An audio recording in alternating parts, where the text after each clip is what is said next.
ही गाडी कुठून चालली होती? सगळ्या गाड्या वन साइड मागून येऊन ठेवली गेला आयशरवाला पकडलं त्याला वाटतं कुठं आयशरवाला ड्रायव्हर पळून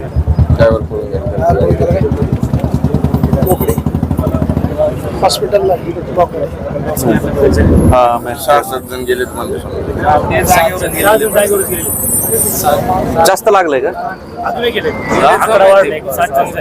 गाडीत किती लोक होते? 11 मुलगा होते. तुम्ही घटनास्थळी भेट दिलेली आहे, किती जण ठार झाले किंवा कोणकोणाची माहिती नाही, काय तुम्ही सांगा? नाही, अजून तर कल्पना नाहीये. ऍक्सिडेंट मोठा झालेला आहे, पॅसेंजर गाडी आहे आणि या पॅसेंजर गाडीत वेगवेगळ्या गावातले वेगवेगळे लोक, साधी लोक, गरीब लोक बसलेली आहेत आणि नारायणगावच्या दिशेने गाडी चाललेली होती. अचानक या गाडीचा मोठा ऍक्सिडेंट झाला, 4-5 लोक दगावल्याची बातमी ऐकायला येते. नक्कीच आता हॉस्पिटलला आणि त्या दिशेने आम्ही आता चाललेलो आहे.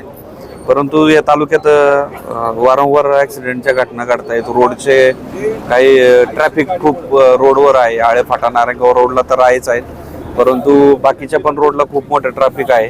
त्या ट्रॅफिकच्या दृष्टीने काहीतरी एक वाटचाल करणं आणि रोडमध्ये जे काही रोड बॅलन्स नाही आहे त्याचा बॅलन्स करणे, व्यवस्थित करणे. आता हा रोड ज्यावेळेला नारायणगाव पुन्हा नाशिक हायवे ज्यावेळेला झाला त्याचं अजिबात पुढं बॅलन्स नाही आहे, तर त्याचं बॅलन्सिंग करणे. आता पण कॉन्क्रीटचं काम चालू आहे. जर आपण नारायणगावच्या पुढे गेलं आणि ते कॉन्क्रीटचं काम जर बघितलं तर त्याला कुठल्याही प्रकारचा बॅलन्स नाही, ऑटोमॅटिक गाडी कुठंतरी फिरली जाते आणि मोठी हेवी वाहतूक या रोडनी चालू आहे.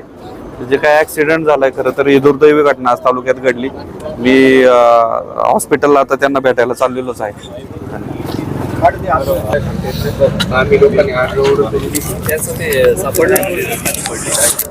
सुरेश भाऊ, तुम्ही इथं भेट दिली, काय पाहिलं? कुठले लोक होती, काय नेमकी वस्तू? साहेब, आपण पाहतोय या गाडीचा जो गंभीर अपघात झालाय आणि इथं आल्यानंतर असं कळालं की एसटीला मागून गाडी ठोकली. परंतु इथं जे प्रत्यक्षदर्शी आहे याच्यात आमचे चुलते पण आहेत, त्यांनी प्रत्यक्ष घटना जी पाहिली. मागून एक आयशरवाला फार फुल स्पीडने आला, त्यांनी या गाडीला मागून ठोकलं आणि गाडी पुढे जाऊन एसटीत घुसली. म्हणजे खरा ही गाडी आळेफाटा ते कांदळीची गाडी ही आता नेमकी प्रवासी वाहतूक खाजगी गाडी तर माहितच आहे, परंतु आयशरवाल्याने जी मागून जी धडक दिली त्याच्यामुळे हा गंभीर अपघात घडलेला आहे. परंतु आयशरवाल्याला पोलीस डिपार्टमेंटने, नारायणगाव पोलीस डिपार्टमेंटने पुढे आयशर पकडलेला आहे. याच्यामुळे इतका गंभीर अपघात घडलाय की आपल्या कांदळी परिसरातले अनेक लोक त्याच्यात गतप्रावण झाल्याचं समजतंय. या ठिकाणी सत्यशील दादा असेल किंवा इथले जे ग्रामस्थ असेल, आम्ही खरं तर इथं नेमकं कोण कोण जखमी झाले, कोण कोण याच्यात काय, त्या कुटुंबाला नक्कीच आम्ही आधार देऊ. परंतु आता जे जखमी आहेत त्यांना पुढे उपचारासाठी काय केलं पाहिजे असं समजते की 6 ते 7 जण त्याच्यात, 6 ते 7 जण याच्यात समजते. काही जण सरकारी दवाखान्यात, काही जण मॅक्सकेअर हॉस्पिटलला आहे.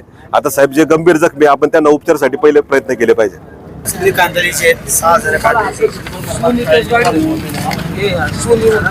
सोनी आता चंदू यायच्यात, चंदू का आपला रवीचा भाऊ.